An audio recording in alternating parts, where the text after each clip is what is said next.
Malaysian psychologist ने नमाजियों के ऊपर रिसर्चेस की हुई हैं, अभी आपको आगे दिखाऊंगा। नमाजियों की ये सारी चीज़ें इससे भी बेहतर है। ये तो योगा शोगा है ना, ठीक है, वो भी एक मेडिटेशन है। नमाजियों की जो ये सारी चीज़ें वो इससे भी बेहतर है। बल्कि नमाजियों की एक और चीज़ उन्होंने फाइंड आउट की कि जो लोग नमाज रेगुलर पढ़ते हैं उनकी एक और चीज़ उन्होंने फाइंड आउट की। पैराइटल लोब एक चीज़ होती है ब्रेन में, पैराइटल लोब। नमाजियों का जो पैराइटल लोब है वो कम श्रिंक होता है एज के साथ साथ, बाकियों का जल्दी श्रिंक होता है। ठीक है, नमाज और जिक्र करने वालों का कम श्रिंक होता है और दुआ करने वालों का। ये तीन बातें हैं, दुआ जो रेगुलर करते हैं, जो नमाज रेगुलर पढ़ते हैं, जो जिक्र रेगुलर करते हैं। पैराइटल लोब जब श्रिंक हो जाता है तो मेमोरी लॉस होती है, तो आपकी सेंसरी परसेप्शन वीक होती है। ठीक है, पैराइटल लोब से इसका ताल्लुक है। आपको नेगेटिव फीलिंग्स आती हैं, सेंस ऑफ लोनलीनेस। जिनका पैराइटल लोब जल्दी श्रिंक हो जाता है उनको लोनलीनेस ज्यादा फील होने लगती है, सेंस ऑफ लोनलीनेस। ठीक है, उनको डिप्रेशन के चांसेस बढ़ जाते हैं। तो अभी मैं आपको आगे मलेशियन साइकोलॉजिस्ट की रिसर्च बताऊंगा कि नमाजी, जिक्र करने वाले और दुआ बहुत ज्यादा करने वाले, उनके पैराइटल लोब जो है वो कम श्रिंक होता है, विच मीन्स उनकी मेमोरी अच्छी होती है, विच मीन्स के बुढ़ापे में उनको डिप्रेशन कम होती है, सेंस ऑफ लोनलीनेस उनको कम होती है। ठीक है, विच मीन्स के उनकी मेमोरी बहुत शार्प होती है, उनका फोकस बहुत शार्प होता है। तो फबी अय्यी आला रब्बिकुमा तुकज़्ज़िबान। नमाज तो गिफ्ट है, नमाज को बोझ पता नहीं हम क्यों समझते हैं। नमाज तो मिराज पे गिफ्ट दी अल्लाह सुब्हानहू तआला ने अपने नबी को कि ये तुम्हारी उम्मत के लिए तोहफा दिया जा रहा है। खुद दिया अल्लाह ने, जिब्राइल इस्लाम के थ्रू भी दे सकते थे। खुद देने का मतलब ये था कि ये तो तोहफा है। लेकिन मूसा अलैहिस्सलाम को हमारा पता था, उन्होंने कहा आपकी कौम इतनी निकम्मी होगी वो तो 5 नमाजें भी नहीं पढ़ सकेंगे। खैर ये उनकी एक पेशन गोई थी। तो बहरहाल असल में बात पता है क्या है, इट्स ऑल अबाउट कल्ब। जिसने नहीं पढ़नी ना उसको आप 100 चीजें बता दें कि नमाज के ये फायदे हैं, नमाज से ये मिलता है, नमाज से होता है, उसने नहीं पढ़नी। जिसने पढ़नी है उसको एक रीजन भी नहीं चाहिए। ठीक है, तो ये तो हमारी एक कोशिश है, एफर्ट है कि हम अपनी यूथ को समझा दें, सही और गलत की पहचान करा दें और उन्हें रिपरकशंस दिखा दें कि देखो नमाज नहीं पढ़ोगे तो उसके रिपरकशंस भी देख लो, पढ़ोगे तो उसके भी कॉन्सिक्वेंसेस और उसके भी पॉजिटिव इफेक्ट्स देख लो। तो ये इंशाल्लाह होपफुली इससे मोटिवेशन ज़रूर मिलेगी हमारी यूथ को। तो देखिए इसीलिए अल्लाह सुब्हानहू व तआला ने कहा अला बिज़िक्रिल्लाहि तत्मइन्नुल कुलूब, बेशक अल्लाह सुब्हानहू व तआला के ज़िक्र में जो दिल है उनका सुकून है, जो कुलूब है उनका इत्मीनान है। तो इस्लाम इत्मीनान का वादा करता है, हैप्पीनेस का वादा नहीं किया अल्लाह ने कहीं। हैप्पीनेस तो एक धोखा है। असल में हैप्पीनेस की 3 टाइप्स हैं। अगर आप हैप्पीनेस को डीप पढ़ेंगे साइकोलॉजी की नज़र से, एक हैप्पीनेस है जो बहुत शॉर्ट लिविंग है। ठीक है, that is the fake happiness, उसको साइकोलॉजिस्ट कहते हैं फेक हैप्पीनेस है। वो शॉर्ट लिविंग है, गाना सुना एकदम मूड बूस्ट हो गया, म्यूजिक सुना मूड बूस्ट हो गया, चॉकलेट खाई एकदम मूड बूस्ट हो गया। ठीक है, या आपको जो है ना एक फनी मूवी देखी मूड बूस्ट हो गया, कॉमेडी मूवी देखी मूड बूस्ट हो गया। तो वो तो है शॉर्ट लिविंग। उसके बाद क्या होगा, जैसे ही वो गाना खत्म हुआ फिर डिप्रेस।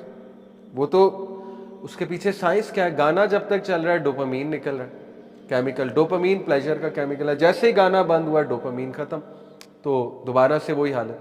दूसरी टाइप होती है happiness because of some sense of achievement, ये फिर कुछ स्टेबल है। पहली तो बिल्कुल ही शॉर्ट लिविंग है और उसको हम रद्द नहीं कर रहे, उसकी भी जरूरत है।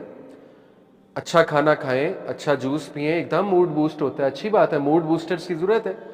लेकिन उसको हैप्पीनेस ना समझ लें, वो सिर्फ मूड बूस्टर है, that is not happiness. Second type होती है happiness because of some achievement, वो फिर कुछ स्टेबल है। यानी आपने कुछ अचीव किया, असाइनमेंट की, अच्छा रिजल्ट मिला, you feel a sense of achievement, you become happy. आपका जीपी अच्छा आया, you feel a sense of achievement, you become happy. ठीक है, इसी तरह मे बी आपकी शादी हो गई, अच्छी बात है, एक सेंस ऑफ अचीवमेंट है कि चलो मुझ पे जिम्मेदारी है, अब मेरा ईमान बच जाएगा वगैरह वगैरह, तो दैट इज हैप्पीनेस। बट वो भी स्टेबल नहीं है इतनी। ओनली स्टेबल हैप्पीनेस इज अला बिज़िक्रिल्लाहि तत्मइन्नुल कुलूब, और ये साइंटिफिकली हम प्रूव कर सकते हैं। ठीक है, कि only stable form of happiness is जो अल्लाह के जिक्र से मिलती है, जो आपको स्टेबल रखेगी, आपके मूड को स्टेबल रखेगी। तो इसलिए जिक्र के बेशुमार बेनिफिट्स हैं और नमाज के बेशुमार बेनिफिट्स हैं। जापानीज 5 प्रिंसिपल जापानीज के हैं, लाइफ के प्रिंसिपल्स, बहुत कॉमन, आपने इंस्टा पे पोस्टें देखी होंगी, 5 Japanese principles to transform your life. चले हम 3 को डिस्कस करते हैं, ठीक है, क्योंकि ये मैं आपको इसलिए बता रहा हूँ कि इन पे बहुत बात होती है और हमारी यूथ इनको बड़ा कूल समझती है, और ठीक है, अच्छी चीज़ें, so they think this is very cool, so हम इनके मुताबिक बात कर लेते हैं। इकिगाई, ये बुक भी है Ikigai, the Japanese secret to a long and happy life. ये क्या है Ikigai? Basically Ikigai is the mindset कि आप हर चीज के साथ पर्पस अटैच कर दें, मीनिंग अटैच कर दें हर चीज के साथ। जब इंसान हर चीज के साथ पर्पस अटैच कर देता है तो वो खुश रहने लग जाता है। ठीक है, मैं आपको मिसाल देता हूं। एक बंदा एक कंपनी खोलता है, और लेट्स से बुनियादी सी मिसाल देता हूं कि आपने फास्ट फूड कंपनी खोली है या होटल खोला आपने। अब एक पर्पज है पैसा कमाना, कोई हर्ज नहीं, कमाया जा सकता है, लेकिन इसके साथ एक हायर लेवल पर्पज अटैच कर दें। आप कहें जो खाना बचेगा वो मैं गरीबों को दूंगा, जो ये लोग खाना छोड़ जाएंगे और लोग खाना छोड़ के जाते हैं, ये मैं गरीबों को दूंगा। या मेरी जो इनकम होगी, जैसे अलबेक का मॉडल है, उसका 1% जाएगा ही जाएगा हर माह चैरिटी में।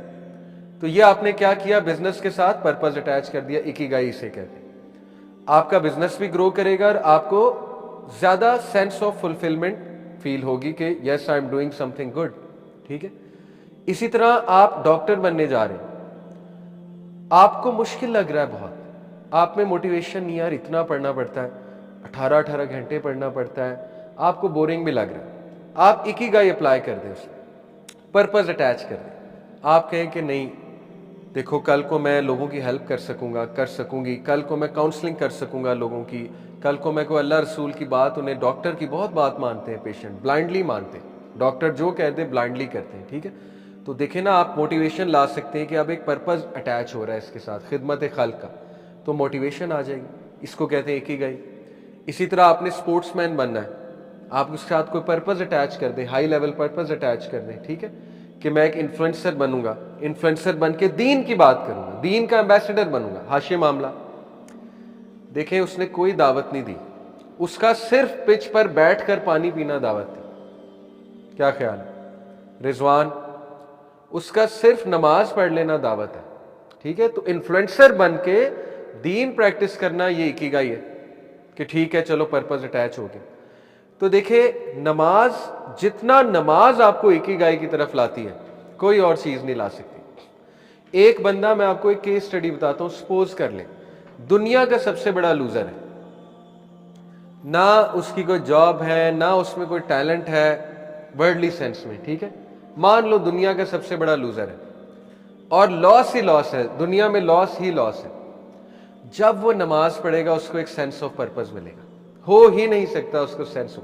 उसको क्या सेंस ऑफ पर्पस मिलेगा कि चलो ठीक है, मैं दुनिया का सबसे बड़ा लूजर हूं, लेकिन अल्लाह के सामने तो मैं अल्हम्दुलिल्लाह नमाज तो पढ़ ली ना मैंने, इतना तो गया गुजरा नहीं हूं कि नमाज नहीं पढ़ी मैंने। ठीक है, तो जितना नमाज आपको मीनिंग देगी, सेंस ऑफ पर्पस देगी, मकसद देगी, और आपको सेंस ऑफ अचीवमेंट करवाएगी, ये तो रूह की सेंस ऑफ अचीवमेंट है ना। आप खुद देखें, जिस दिन आपने इशा पढ़ी हो आपको ना एक सुकून फील होगा, जिस दिन नहीं पढ़ी हो आपको तजब्जुब और बेचैनी और परेशानी लगी होगी। ठीक है ना, तो ये तो अंदर से आवाज आ रही है कि आप क्यों नहीं मीनिंगफुल लाइफ गुजारे। तो देखें, नमाज आपको इकिगाई देता है और बहुत कमाल का देता है, ये पहली चीज। दूसरा, काइजन। काइजन क्या है? काइजन प्रिंसिपल है make small changes for continuous improvement, this is kaizen. अब नमाज आपको काइजन की तरफ कैसे लाता है? देखिए, पहली तो बात, नमाज इज समथिंग वेरी कंसिस्टेंट। ठीक है, नमाज 5 बार पढ़नी है आपने, उसमें सूरह फातिहा इज समथिंग वेरी कंसिस्टेंट। 17 बार सूरह फातिहा आपने पढ़नी है, अगर सिर्फ फर्ज की बात की जाए, फर्ज रकात की। ठीक है, 17 बार आप कॉन्टिन्यूस कुछ कर रहे हैं, काइजन लगा रहे हैं, वो कॉन्टिन्यूस का है, नमाज या सूरह फातिहा और बाकी जो दुआएं आप कर रहे हैं। और वो कॉन्टिन्यूस चीज करने से, स्मॉल चेंजेस करने से जिंदगी में एक बेहतरीन इंप्रूवमेंट आ रही है, आपके मूड में, आपके तज़किया में, आपकी ओवरऑल लाइफ के जितने भी इश्यूज हैं उसके अंदर। तो नमाज काइजन अच्छा खासा आपकी ज़िंदगी में काइजन प्रिंसिपल को भी अप्लाई करती है नमाज, ठीक है। You improve constantly. हाउ? आप सैड बैठे हुए हैं, डिप्रेस बैठे हुए हैं, वुजू करेंगे, बूस्ट हो जाएंगे, इम्प्रूव हो जाएगा मूड, कांस्टेंट इम्प्रूवमेंट है, ठीक है। दोबारा डाउन जाएंगे, दोबारा वुजू करेंगे, अगली नमाज का वक्त हो गया, दोबारा इम्प्रूव कर जाएंगे। खुदा ना खास्ता कोई गुनाह हो गया, गुनाह करने के बाद नमाज का वक्त हो गया, चांस आ गया कि नहीं गुनाह माफ़ करवाने, तो इम्प्रूवमेंट आ गई, ठीक है। इसी तरह किसी हराम में पड़े हुए हैं, समझ नहीं आ रही कैसे निकलना है, नमाज का वक्त हो गया, निकलने के चांसेस आ गए, अल्हम्दुलिल्लाह। तो ये काइजन लगता जा रहा है नमाज के थ्रू, ठीक है। Small changes with continuous improvement. तीसरा, शूहारी। शूहारी क्या है? Learning and mastery. Shuhari basically उस्ताद शागिर्द के दरमियान एक प्रिंसिपल है। वो क्या है कि उस्ताद आपको चीज़ सिखाता जाता है, आप उसको प्रैक्टिस करते जाते हैं, और प्रैक्टिस मेक्स परफेक्ट। प्रैक्टिस कर करके you learn the skill and then you become the उस्ताद, ठीक है, यू बिकम द मास्टर। अब आप इसको नमाज को गौर करें, नमाज शूहारी आपको कैसे सिखा रही है। नमाज से आप स्ट्रेस मैनेजमेंट सीख सकते हैं, सेल्फ कंट्रोल मास्टर कर सकते हैं, ठीक है। नमाज से आप एंगर मैनेजमेंट सॉल्व कर सकते हैं, नमाज से आप डिसिप्लिन रूटीन बना सकते हैं, नमाज से आप टाइम मैनेजमेंट मास्टर कर सकते हैं, नमाज से आप माइंडफुलनेस मास्टर कर सकते हैं, नमाज से आप सेल्फ कंट्रोल मास्टर कर सकते हैं। आप मुझे साइकोलॉजी के सारे स्किल्स बताएं, मैं आपको साबित करके दिखाऊंगा कि नमाज ये सारे स्किल्स मास्टर कराती। Time management, I will prove to you, नमाज टाइम मैनेजमेंट मास्टर कराती। Discipline, the art of setting a routine, नमाज सेट कराती है। एंगर मैनेजमेंट, मैं आपको साबित करके दिखाऊंगा, नमाज एंगर मैनेजमेंट कराती है। स्ट्रेस मैनेजमेंट, आज साबित करेंगे, स्ट्रेस मैनेजमेंट नमाज कराती है, ठीक है। लेकिन ये सब मेन एम नहीं है, मैं क्लैरिफाई बार बार करता हूँ। मेन एम क्या है? नमाज अल्लाह की मोहब्बत में पढ़नी है, और नमाज के पीछे तड़प होनी चाहिए कि मेरी अपने रब से मुलाकात हो रही, ये मेन एम। ये फ़वाइद हम इसलिए बता रहे हैं कि आज की नौजवान नस्ल को कम अज़ कम थोड़ा खोल कर बयान किया जाए कि अल्लाह ने कितने बड़े बड़े एहसानात हम पर किए हुए और हमें रियलाइज़ नहीं होता। ओके, तो शूहारी यहाँ पे लगता है। अच्छा जी, ये एक ग्राफ है, इस ग्राफ को बेसिकली कहा जाता है एलोस्टेसिस लोड, ठीक है। ये एलोस्टेसिस लोड जो है ये क्या है? It is our psychological capacity to handle stress. अगर आप में से किसी ने फिजिक्स पढ़ी है तो उसमें यंग मॉडुलस नहीं एक होता है, ये स्ट्रेस का जो टॉपिक है उसमें एक चीज़ होती है, मेरे जहन से अचानक ही निकल गई, लिमिट ऑफ प्रोपोर्शनैलिटी। हाँ, लिमिट ऑफ प्रोपोर्शनैलिटी। उससे पहले पहले आपको पता है लिमिट के बाद क्या होगा कि डिफॉर्म हो जाएगा वो स्प्रिंग, ठीक है। उससे पहले पहले जो है वो इलास्टिक है, और उसके बाद वो डिफॉर्म हो जाएगा, फिर फ्रैक्चर पॉइंट भी होता है। इसी तरह ये ग्राफ है परफॉर्मेंस और वर्सेस स्ट्रेस लेवल का। स्ट्रेस लेवल एक्स एक्सिस पे, परफॉर्मेंस वाई एक्सिस पे, ठीक है। अब देखिए, लो से हाई स्ट्रेस तब होता है जब परफॉर्मेंस भी पीक पर जाती है। जैसे जब ऑप्टिमम लेवल पे परफॉर्मेंस है इंसान की, तो स्ट्रेस भी उसका बहुत हाई है, ठीक है, एक्स एक्सिस पे स्ट्रेस है। लेकिन ऑप्टिमम लेवल के बाद जब वो अपनी पीक रीच कर जाएगा और कोई ब्रेक नहीं लेगा, या कोई लेट्स से अपना तज़किया नहीं करेगा, या कोई रिलैक्स नहीं करेगा, तो फिर एग्जॉस्शन होगी, बहुत एग्जॉस्ट होगा, ब्रेक डाउन होगा, और फिर ओवरलोड आएगा, ठीक है। तो देखिए, मैंने अंदाज़ा लगाया है, हमारी ज़िंदगियों में 90% मसाइल स्ट्रेस की वजह से। लोगों को असल में ये पता नहीं लग रहा होता, वो स्ट्रेस होता है, हिडन स्ट्रेस होता है, अनकॉन्शियस में चला जाता है वो stress. They are not able to identify, but that is actually stress. वही डिप्रेशन कॉज कर रहा होता है, वही एंग्जाइटी कॉज कर रहा होता है। वो स्ट्रेस किसी भी चीज़ का हो सकता है, पढ़ाई का हो सकता है, मल्टीपल रोल्स का हो सकता है, ठीक है, जैसे मदर्स हैं उनके आजकल मल्टीपल रोल्स हैं, इसी तरह जॉब का हो सकता है, वगैरह वगैरह। तो देखिए, ये ग्राफ दिखाने का मकसद आप लोगों को ये है कि अल्लाह ताला ने अल्हम्दुलिल्लाह हमें ऑलरेडी वो गिफ्ट दे दिया है जिससे हम अपना स्ट्रेस रिलीज़ करा सकते हैं। जब आप ऑप्टिमम लेवल को रीच कर जाएं, वुज़ू करें, चाहे नमाज का टाइम नहीं भी है, नफल पढ़ लें, आप यकीन करें आप रिचार्ज हो जाएंगे। अल्हम्दुलिल्लाह, अल्लाह ताला ने ये उसकी मूवमेंट ऐसी हैं, उसमें अल्फाज ऐसे हैं। देखिए ना, वो जो रुकू है, वो जो सजदा है, वो एक मूवमेंट भी तो है ना। तो कभी आप सोचिए उस मूवमेंट पे भी कि उसके मेडिकल बेनिफिट्स कितने। फिर जब आप सजदा करते हैं, तो अगर साइंटिफिकली इफ आई टेल, तो एक तो वी डू नॉट नो कि काबा किबला रुख होके जब हम सजदा करते हैं तो पता नहीं हम कौन सी एनर्जी गेन कर रहे हैं ग्राउंड से, ठीक है, या क्या रिलीज कर रहे हैं अपने माथे से। देखें इलेक्ट्रॉन्स, आपको पता है कि ग्राउंड जब हम करते हैं किसी चीज़ को, इलेक्ट्रॉन्स अर्थ में जाते हैं, हम इलेक्ट्रॉन्स को गेन करते हैं, स्टैटिक इलेक्ट्रिसिटी का जो टॉपिक है, ठीक है। तो ये तो इसके इतने सीक्रेट्स हैं। एक डॉक्यूमेंट्री है सीक्रेट्स ऑफ काबा, यूट्यूब पे, सीक्रेट्स ऑफ काबा, वो आप देखिएगा। काबा जिस जगह है ना, सुभान अल्लाह, एक तो वो अर्थ का सेंटर बनता है ज्योग्राफिकली स्पीकिंग। उसके बाद सबसे highest energy point scientifically proven है वो मक्का है, काबा है, highest energy point, positive energy point, ठीक है। अब पता नहीं इसमें क्या सीक्रेट है, किबला रुख होके सजदा करना, किबला रुख होके नमाज पढ़ना, वल्लाहु आलम, अल्लाह नोज बेस्ट। लेकिन मैं आपको सिर्फ ये बताना चाह रहा हूँ कि अभी इतने राज हैं जो हम पर खुले नहीं। जब इंसान ऑप्टिमम लेवल पे रीच करे, आराम से नमाज पढ़े, सजदा करे, लंबा सजदा करे, आप देखें आपका स्ट्रेस कहाँ पे जाता है, आप देखें आपका गुस्सा कहाँ पे जाता है। लेकिन सजदा लंबा करना है, ये शर्त है, ठीक है। तो ये भी बहुत इंपॉर्टेंट फिगर है with regards to allostasis load. Allostasis load होता है कि जब बंदा ऑप्टिमम लेवल पे रीच कर जाए और उसके बाद फिर उसका डाउनफॉल चलता है। तो आप देखें कि एक बंदा कॉरपोरेट वर्कर है, हॉस्पिटल में जॉब कर रहा है, या नर्स है, या टीचर है। अब टीचर बोल बोल के थक जाता है, नर्स आपको पता है चक्कर लगा लगा के थक जाती है, एक कॉरपोरेट वर्कर टेबल पे बैठ बैठ के थक जाता है, डेस्क जॉब है।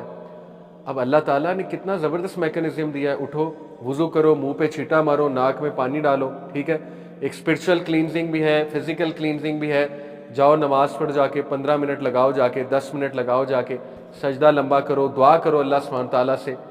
कितनी सेंस ऑफ सिक्योरिटी मिलती है। इमेजिन, एक तो सेंस ऑफ सिक्योरिटी मिलती है कि मेरी कोई हिफाजत कर रहा है, एक ये आपको फीलिंग आएगी कि रेस्ट अश्योर्ड मेरे मैटर्स को संभाल रहा है। दूसरा, आपको सेंस ऑफ अचीवमेंट आएगी कि चलो जो भी है मैंने नमाज तो पढ़ ली ना, अल्हम्दुलिल्लाह, मैंने अपनी ड्यूटी जो ऑब्लिगेशन थी वो पूरी कर दी। तीसरा, आपको लिटरली फील होगा आपका स्ट्रेस रिलीज हुआ है। तो इसीलिए अल्लाह सुब्हानहू तआला ने कहा, या अय्युहल्लज़ीना आमनू इस्तईनु बिस्सब्रि वस्सलाह इन्नल्लाहा मअस्साबिरीन, ए लोगो जो ईमान लाए हो, सब्र और नमाज से ताकत पकड़ो, सीख हेल्प। इस्तईनु सीख हेल्प, और इसका मतलब ताकत भी होता है। देखो, सब्र और नमाज से हेल्प सीख करो, इन्नल्लाहा मअस्साबिरीन, बेशक अल्लाह सब्र वालों के साथ है। सब्र और नमाज का आपस में क्यों जिक्र है? इसमें क्या आपको लगता है मैसेज है? देखिए, एक तो ये मैसेज है कि नमाज में सब्र चाहिए। नमाज सब्र के बगैर तो पढ़ी ही नहीं जाती ना। अगर सब्र ही नहीं है वो तो नमाज ही नहीं है, अगर जल्दी जल्दी में पढ़ी है, ठीक है। दूसरा ये है कि नमाज के लिए उठने के लिए भी सब्र चाहिए। अब देखे ना, एक बंदा है उसका दिल ही नहीं कर रहा, तो सब्र करे, उठे, उठाए अपने आप को, यही तो सब्र है। एक बंदा उसको नजर ही नहीं आ रहा मुझे फायदा क्या होगा, ये भी सब्र है भाई, उठो, फायदा हो ना हो उठो, दिस इज कॉल्ड सब्र, पेशेंस। एक बंदा मैच देख रहा है, पाकिस्तान इंडिया का चैंपियंस ट्रॉफी का फाइनल हो रहा है, सपोज नमाज का टाइम आ गया, जमात है, उठो, यही तो सब्र है। हाइलाइट्स देख लो, आज तो दौर हुआ है, हाइलाइट्स लग जाती हैं यूट्यूब पे, ठीक है। तो this is what is meant by कि नमाज और सब्र से मदद पकड़ो, बेशक अल्लाह साबिरीन के साथ है। उसके बाद सलाह गिव्स यू स्ट्रक्चर। ये कुरान मजीद से हमें फैक्ट पता लगता है। सूरह मारिज चैप्टर 70 वर्स 19 to 23 अल्लाह कहते हैं, इन्नल इंसाना खुलिका हलुआ। अल्लाह ताला इंसान की तख्लीक का एक फैक्ट बताते हैं, बेशक इंसान एंक्शियस बनाया गया है। जनरली स्पीकिंग इंसान एंक्शियस है। एंक्शियसनेस बेसिकली कहते हैं बेचैनी को। किस लिए बेचैन है? इज़ा मस्सहु शर्रु जज़ुआ, जब उसको कोई शर आ जाए, कोई टेस्ट आ जाए, कोई मुश्किल आ जाए, तो जज़ुआ इम्पेशेंट हो जाता है, एंक्शस हो जाता है, एकदम से पैनिक हो जाता है। व इज़ा मस्सहुल खैरु मनुआ, और जब इसको कोई खैर आ जाए तो वो इसको विद होल्ड करता है, यानी छुपा लेता है उस खैर को, या कंजूसी करता है। इल्लल मुसल्लीन, सिवाय उनके जो नमाज अदा करते हैं। कितनी खूबसूरत बात, सुभान अल्लाह। अल्लाह ताला ने सलूशन बता दिया किसका? एंग्जाइटी का, कि तुम्हारी एंग्जाइटी को जो चीज़ कर्ब करेगी वो नमाज है। अब खुदा ना खास्ता दो ही सिचुएशंस हैं। अगर एक इंसान को नमाज पढ़ने के बावजूद भी वो समझता है कि नहीं मेरी एंग्जाइटी ख़त्म हो रही, या नहीं मेरा स्ट्रेस ख़त्म हो रहा, तो सीधी सी बात है वो नमाज ठीक से नहीं पढ़ रहा। मेरा तो इस पर स्ट्रेट आंसर, ठीक है ना, वो नमाज में कोई कमी ज़रूर कर रहा है, या खुशू में कमी कर रहा है, खुजू में कर रहा है। खुजू से क्या मुराद है? सुन्नत के मुताबिक नमाज नहीं पढ़ रहा। अगर आप नमाज में ऐसी हरकत करते हैं कि आप सुभान रब्बिल अज़ीम सुभान रब्बिल अज़ीम 2 बार कही और फिर उठते हुए तीसरी सुभान रब्बिल अज़ीम है, नमाज इनवैलिड है। तो ये बहुत छोटी छोटी बारीकियां हैं, ठीक है। या तो आप खुशू नहीं पढ़ रहे, या तो खुजू नहीं है नमाज में, या सुन्नत के मुताबिक नमाज नहीं है, ठीक है। तो इसलिए वो नमाज आपको फ़ायदा नहीं देगी, सीधी सी बात है। ये तो अलार्म बजना चाहिए, क्योंकि अल्लाह ने तो कहा है कि नमाज से सुकून मिलेगा, ठीक है। दूसरी रीज़न ये हो सकती है कि हो सकता है आपका खुदा न खास्ता कोई मेंटल हेल्थ इशू चल रहा है, उसके लिए सीख का काउंसलर, कोई मसला नहीं, ठीक है। कोई बहुत मेजर डिप्रेशन है तो डॉक्टर को भी दिखा सकते हैं, कोई ऐसी बात नहीं है। यहाँ पे हम बात कर रहे हैं जनरल एंग्जाइटी की। जनरल एंग्जाइटी इंशाल्लाह ताला नमाज जिक्र is definitely going to help, but खुदा न खास्ता कोई सीरियस मसला है तो उसके लिए ज़ाहिर है बंदा फिर चेक भी करा सकता है। एनीवे, लास्ट चीज़, इसको ऑल्दो मैं नेक्स्ट टॉपिक में ज़्यादा डिटेल से एक्सप्लेन करूंगा, अटेंशन रिस्टोरेशन थ्योरी, ठीक है। एक्चुअली ये अटेंशन रिस्टोरेशन थेरेपी है, ART लगाते हैं स्ट्रेस मैनेजमेंट में। ये क्या है? इसके जो है ना वो 4 स्टेप्स हैं, और ये थ्योरी किसने डेवलप की थी? स्टीफन और रेचल कैपलन, साइकोलॉजिस्ट थे। लेट 1980s और अर्ली 90s में इन्होंने ये थेरेपी जो है थेरेपी डिज़ाइन की। और ये बेसिकली थेरेपी की ज़रूरत इसलिए थी कि रैपिड टेक्नोलॉजिकल एडवांसमेंट की वजह से उन्हें नज़र आ गया था कि लोग बहुत स्ट्रेस में जाने वाले हैं, तो उन्होंने अटेंशन रिस्टोरेशन थेरेपी जो है वो रिकमेंड की थी, किसके लिए?